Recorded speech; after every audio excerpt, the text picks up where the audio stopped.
Good morning, everyone. Welcome to our Red Short webinar. Red as in something important from Red Sky Alliance, and short as in once a week in 10 minutes or less.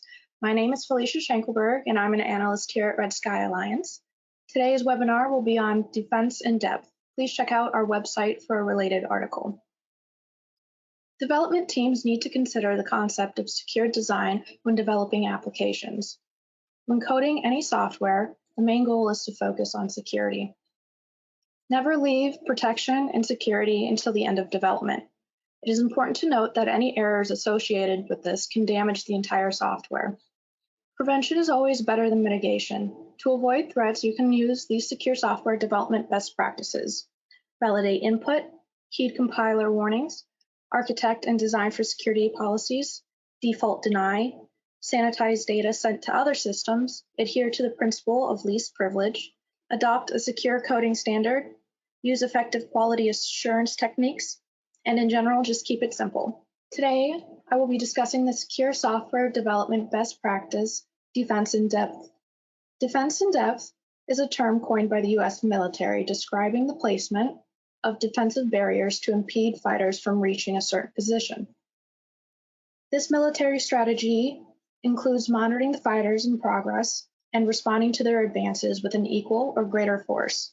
Applying this same concept to the world of cybersecurity, whereas the attacker is the fighter and the countermeasures are the barriers, the basic idea behind an in-depth defensive strategy is to block the attacker as much as possible with multiple layers of defense, even though each layer might be surmountable.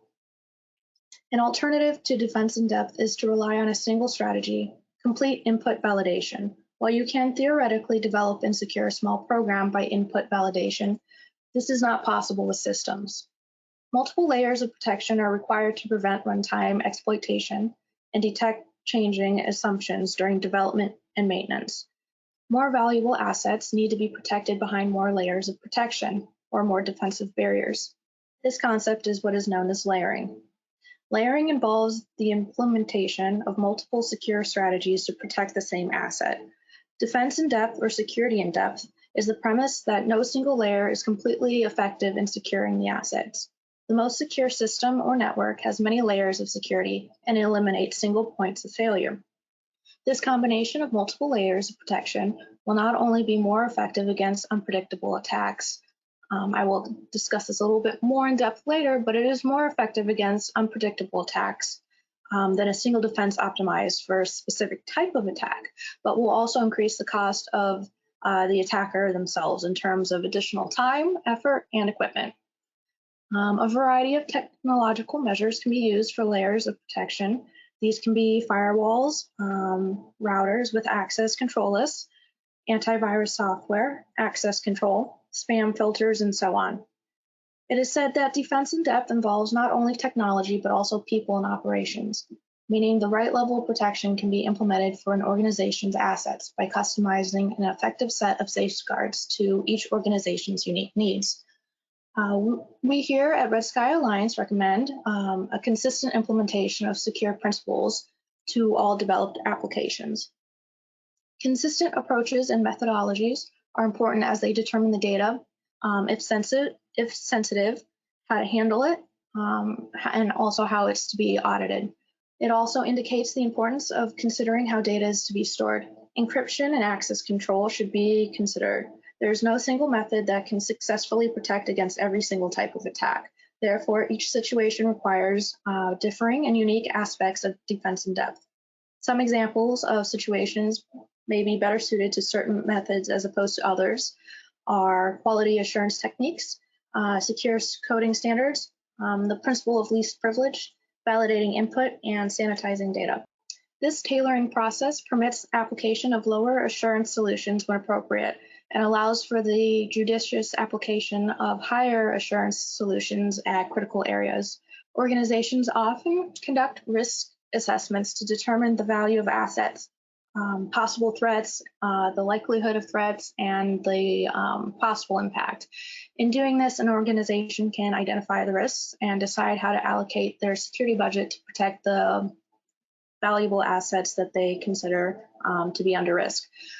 Valuable assets facing unlikely or low impact threats might not need as much protection as high value assets. The highest impact threats deserve the strongest defensive barriers. This strategy is ideal to combat Hydra attacks or where multiple attack methods are launched against an organization to compromise multiple attack surface vulnerabilities.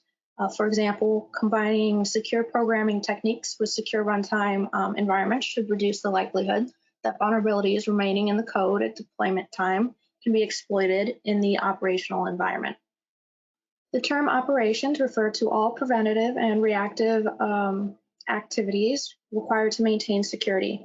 Preventative activities include vulnerability assessment, software patching, system hardening, and access control. Reactive activities should detect malicious activities and react by blocking attacks, isolating vulnerable resources, and tracing the intruder and the levels of attack deterrences. The onion analogy here is actually very appropriate as it represents the peeling back of layers of protection before reaching the bulb or the most prized asset, which would be your data or your systems. As cyber attacks become more sophisticated, defense in depth approaches must also become more sophisticated. Defense in depth works best if all the layers integrate and harmonize as one. The layers nearest the data are the most important, and the layers should be aligned to the types of attacks your organization is likely to experience, which is to say all of them. The data processed by the client, server, and application must be kept confidential and the integrity maintained. In doing this, you protect your organization from unauthorized use of clients, servers, and applications. Organizations must also ensure that clients and servers follow the secure configuration instructions and have all appropriate patches applied. By taking steps to provide adequate defenses against subversive attacks by trusted persons and systems, both internal and external, an organization can better protect its valuable assets. Please note here that every computer user in an organization should be aware of the security policies, safe practices, and the benefits of proper protection, as well as every internet user at home. A simple step that you as an organization can take to practice defense in depth is as follows. Maintain configuration management for all clients and servers to keep track of patches and system configuration changes. You can improve the effectiveness of defense in depth from the incorporation of countermeasures. Countermeasures here need to be properly coordinated at all levels to maximize the ability to manage or mitigate cyber attacks. All right, well, that's all I have for you today. I hope you enjoyed the material and found it useful. If you have any questions on the subject, you can contact us via Jim McKee at jimmckee@wpaclabs.com. If you are not yet a member, please sign up on our portal at redskyalliance.org. Your membership is free, and we will give you access to a variety of Red Sky Alliance content. See you next week.